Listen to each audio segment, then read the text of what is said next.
Bonjour les amis et bienvenue sur ma chaîne. On assiste à une grosse tension politique au Cameroun. Les manifestations éclatées à Maroua et à Garoua. Je pense qu'il est temps pour que Douala et Yaoundé puissent entrer dans la guerre. Si Douala et Yaoundé entrent dans la bataille demain, je pense que d'ici dimanche, ce sera plié. Mais les Camerounais ont peur avec les menaces d'Atangandi qui dit qu'il a arrêté 20 personnes. Ça, c'est faux. Je ne sais pas si vous êtes au courant. Il y a les voices du RDPC qui sont en train de circuler. Comment est-ce qu'il faut qu'ils propagent la fausse information pour faire peur au peuple camerounais, pour les démobiliser, parce que il est dit partout que les Camerounais vont se lever. Les services de renseignement disent que le peuple camerounais n'en peut plus. Ils vont se lever. Mais les gens qui dirigent les Camerounais font la sourde oreille ou bien font de l'autisme politique. Ils s'en foutent. Ils avaient dit au Conseil constitutionnel qu'ils écartaient au professeur Maurice Kamto que rejette Clément Tangana, ils ne vont rien faire. Ils essaient toujours à sous-estimer la rage et la colère du peuple camerounais. Et aujourd'hui, on voit que le Nord va bientôt se retirer du Cameroun si ça continue toujours comme ça, comme le Nord-Ouest et le Sud-Ouest l'avaient fait. Donc, dans toute cette tension, je pense qu'il est temps que le peuple camerounais, au moins des deux grandes villes du Cameroun, Douala et Yaoundé, puisse se lever et mettre un terme à la dictature. Comme je vous ai dit dans ma vidéo précédente sur l'analyse de la sortie du président Issa Chiroma, personne ne viendra sauver les Camerounais. Ou les Camerounais acceptent la forfaiture et partent pour toujours et cessent de pleurer, ou alors c'est le moment maintenant de mettre un terme à cette dictature.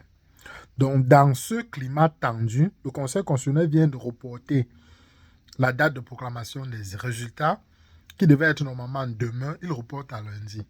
Attention, ne vous méprenez pas. Ça ne veut pas dire qu'ils vont proclamer Issa Chiroma Bakary gagnant. Ils se donnent le temps d'observer. Ils se donnent le temps de voir si les Camerounais vont rester calmes. Puisqu'ils avaient fait ça pendant le conseil, le contentieux, avant d'écarter le professeur Maurice Kamto, si vous vous souvenez, mais pour lui, était reporté au lendemain, si je ne me trompe pas. Et le lendemain, on l'a écarté parce qu'il n'y avait pas une forte mobilisation. Donc aujourd'hui, ils sont en train d'observer, ils ont les renseignements, ils savent que ça peut éclater à tout moment, mais ils essaient de peser sur la balance. Allons-nous continuer comme ça? Quels seront les risques?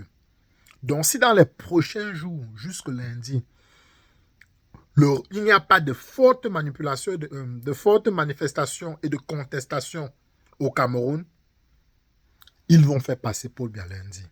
Écrivez ça. Donc, c'est juste une période d'essai.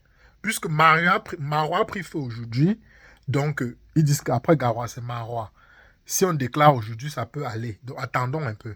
Donc, il suffit que deux autres villes prennent feu pour que, je pense qu'ils risquent même reporter ou bien même, je ne sais pas ce qu'ils vont faire.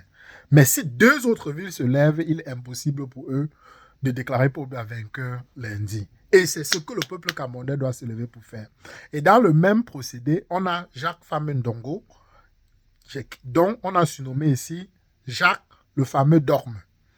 On l'a surnommé sur la chaîne parce qu'il vient toujours avec son Dorme. Il vient de pondre un communiqué,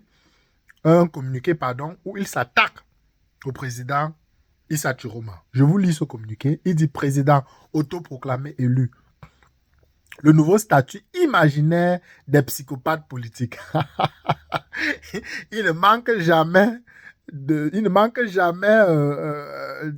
d'occasion, voilà, pour tacler le professeur Maurice Kamto. Parce que s'il y a cette explosion ou bien ce niveau de contestation au Cameroun, faut pas se leurrer. C'est grâce au professeur Maurice Kamto. Et quand vous regardez même la communication de Issa Chiroma, on sent très bien qu'il copie.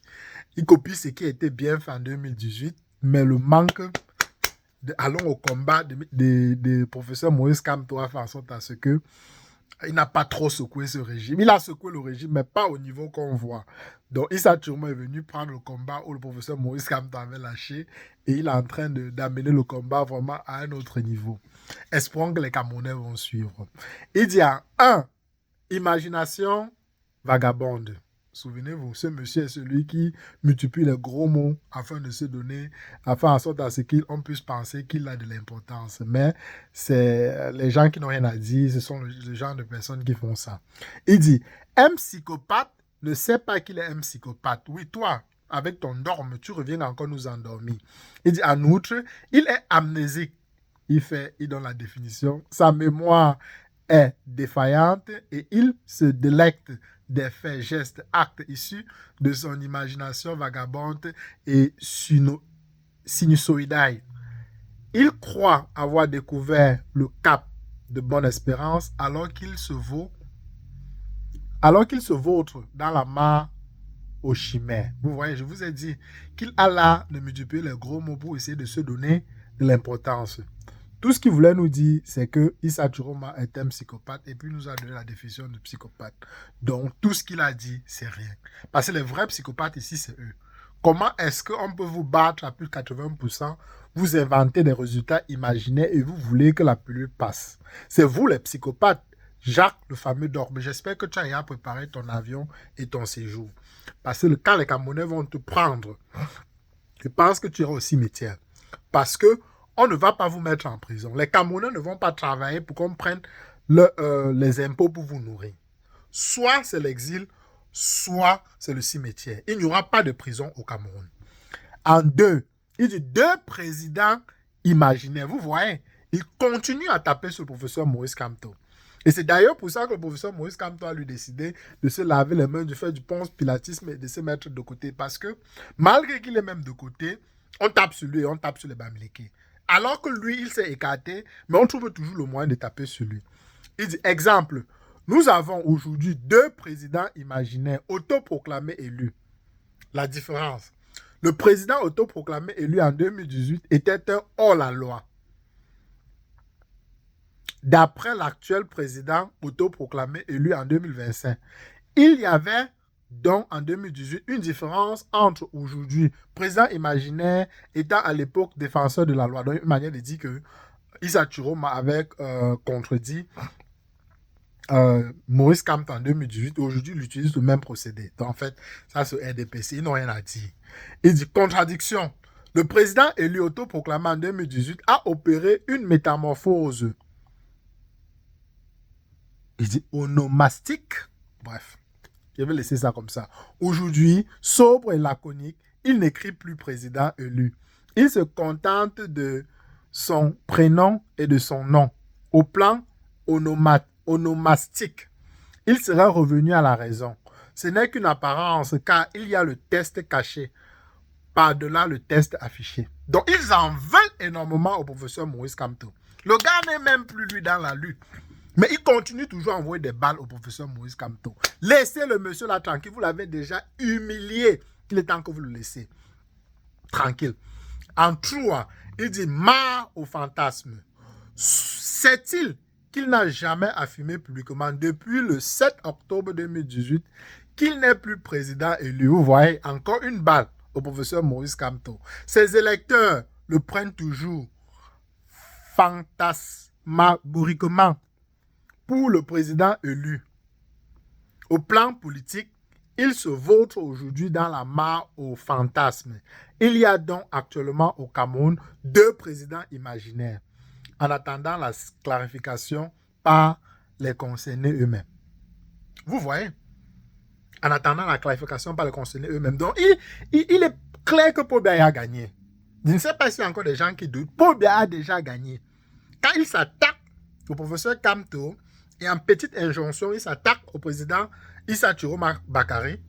Mais ces gens-là ne comptent pas partir. C'est pourquoi il est temps de mettre le pied sur l'accélérateur. En 4, il dit la paix, une nécessité absolue. Mais si vous voulez la paix, proclamez les résultats des urnes. C'est quoi le problème? Il dit le président autoproclamé élu en 2018, encore un tacle à Maurice Kamto, a-t-il oublié le qualificatif nominal hors la loi, dont son supporter d'aujourd'hui l'avait affublé, non, il parle de Chiroma, en se basant sur les lois et règlements de la République qu'il stipendie aujourd'hui. Au fait, qui est donc le véritable président autoproclamé élu? Celui de 2018 ou celui de 2025? Laissez le président Kamto tranquille. Laissez-le tranquille. Il dit, seule certitude, les deux ne respectent pas la loi et règlement de la République. Ils s'accordent aucun crédit à Elekam. Ils n'accordent aucun crédit à Elekam, aux commissions de recensement des votes, au Conseil constitutionnel. Ils veulent perturber la paix à laquelle sont profondément attachés les Camerounais. Prennent-ils le peuple camerounais au sérieux? En exhibant de faux chiffres, ils verraient bien la rue s'embraser de manière chaotique et chaotique. Cette tragédie n'aura pas lieu. Vous voyez, il met encore à défi le peuple camerounais.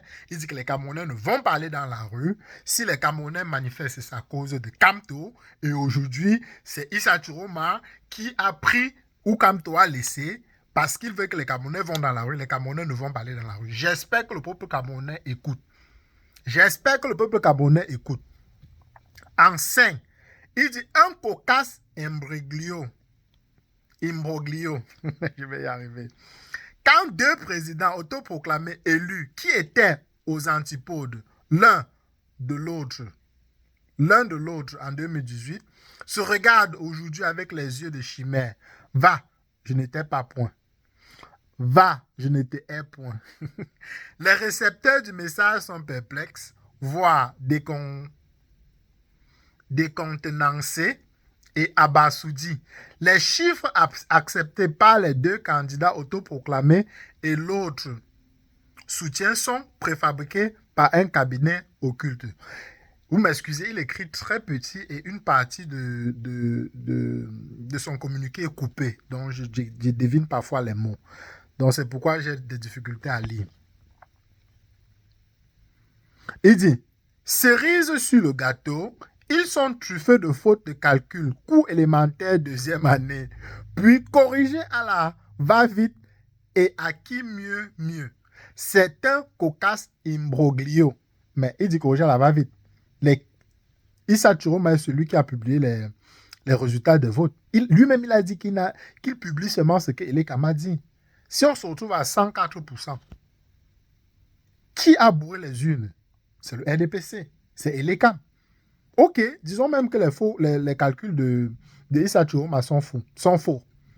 En 2018, d'après vos calculs, vous avez dépassé les 100%. Donc, qu'est-ce que tu dis de ça, Jacques, le fameux Dorme? Vous êtes toujours dans la manipulation et vous jouez de l'autisme politique. Le peuple ne vous veut plus. Vous venez toujours essayer d'expliquer ce qui est inexplicable. Et c'est ça qui va vous péter à la figure. Continuez toujours de penser que le peuple ne réfléchit pas par lui-même. Si le peuple ne réfléchissait pas par lui-même, le peuple ne choisirait pas Issa Chiroma Bakary. En 6, le verdict des urnes. L'immense majorité des Camerounais veut la paix et la légalité. Effectivement.